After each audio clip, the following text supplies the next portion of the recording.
I want to take a few minutes just to talk about the maker movement. And how many of you have even heard of the maker movement? Okay, how many of you have been to a maker fair? That's a pretty good number. Now, the most important question is, how many of you are makers?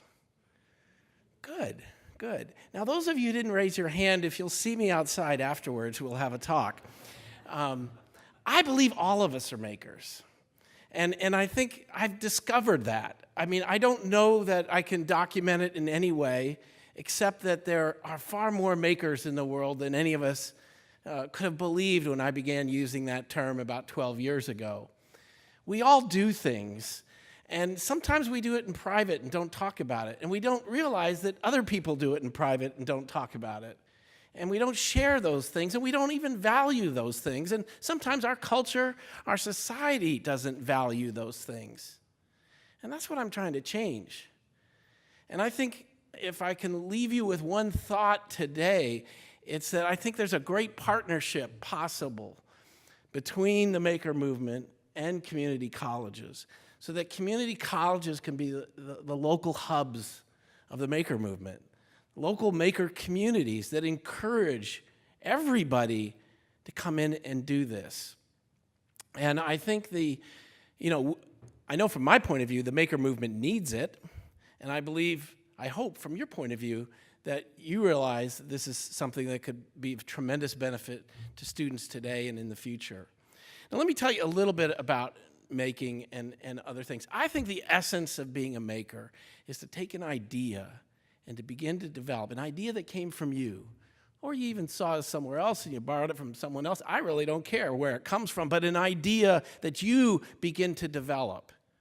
Develop it by yourself, develop it with others, develop it over time, and you realize that idea and make it something real that you can share with other people. That's the essence. And I don't care whether we're talking robots or ceramics or art, or science, or engineering, or craft, any of those things. And I think what the maker movement is that it's all of those things, all wrapped up together, all connected. And when I started this, I started about 12 years ago a magazine called Make, and I saw it in many ways as a popular science or popular mechanics for the 21st century, a reinvention of those magazines. Because I went back and, when I had the idea for this magazine, I went back and looked at those magazines in the 50s and 40s and 30s in the 20th century. And there was an attitude that was baked into our culture that you can do about anything. And if you wanted to do it, you could figure it out, and you could learn about how to do it or talk to someone else. And I wanted to kind of bring back, in a sense, the instruction sets that allowed us to learn how to do those things, so that when we had our own idea, we would know how to realize it. We would know how to develop it. And as I started that magazine, I began meeting all of these makers. And like those of you who didn't raise your hand, if I would have been asked that question 12 years ago, I would not have raised my hand. But I do make, maybe not really sophisticated things or complex things. But what actually drove me to want to do the magazine is I love to learn. I like to make cheese, not because I'm going to become a cheese maker professionally, but because I want to figure out how it works. How do you make it? What is the process behind that? And I want to learn how to make beer or wine. PJ, come and taste my wine sometime. Because there's a process behind that, and it's interesting, and I feel alive when I'm learning. So in many ways, the maker movement is a renaissance around hands-on learning. The Renaissance actually means rebirth, but it means more technically a revival of learning. It means discovering things that were in the past and bringing them into the present again in a new way. So hands-on learning is what John Dewey called learn by doing. Montessori called it something else. Seymour Papert called it constructivism, and Piaget called it constructionism. But it all meant that there was this active nature of learning, that you made learning happen. You didn't just absorb learning. And that's what I think is at the heart of the maker movement. And I like to think of like three things that sort of drive an understanding at least of how makers work and making works. One is play. And I know talking to the community college level, it's probably a hard word maybe for some of you to swallow, that you're going to get your students to play. I mean, that's kindergarten stuff. But they actually don't do enough play in kindergarten. It is one of the most critical aspects of play is immersion. When you're immersed in something you're doing, you lose track of time, you lose track of a lot of other constraints. The early makers that I knew began getting into 3D printing, not because they knew what to do with 3D printing. The whole point was to figure out what 3D printing could do for them. And they began buying 3D printers or making them themselves. And they just got lost in that world of, oh my goodness, there's a problem there. And who's going to fix that? Well, they're going to fix the problem. And then they end up starting a business fixing that problem for other people, because the problem they solve for themselves is extensible beyond themselves. And it gives us these experiences that we begin to gain confidence in our own process, our own way of doing things and working with other people, that I think is really important, and leads to kind of the second observation, that making is a practice. It is something that we get better at the more we do, and we are probably pretty bad at it when we start. Think about other things you learn to practice: music, sports. Were you a star when you started? And maybe you weren't even a star when you ended, but you learned to develop your abilities through that process. And the third thing I'll observe, that I think the most important thing, is participation. Now, sometimes we construct challenges and contests and competitions to get people to participate in things like making. And I want to tell you that I don't think it matters who wins those prizes. I think it matters who participates and how frequently they participate and how diligently they participate and how committed they are to participating. Because something's going on inside of them that none of us can really see, but I trust it's happening. And that's that they're learning to do something and learning to be their own best critic. They're learning to assess how to get better at what they're doing. And more importantly, they're answering the question of why they're doing it, because it matters to them, and I believe it should matter to all of us. So, as you think about setting up maker spaces in schools, in particular in community colleges, the challenge here is actually not how to buy 3D printers, not how to stock materials, nor even getting mentors and experts to come into the place. And I believe you'll get the kids to come, as I've seen for most of it, so I think that part should be easy.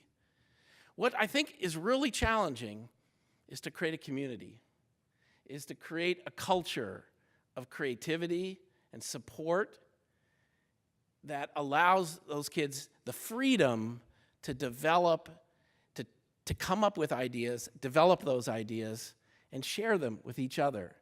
That requires that we trust each other, that we're not going to be overly harsh in judging each other, but we're actually really supporting that participation and getting each of those people to see what value it has to them.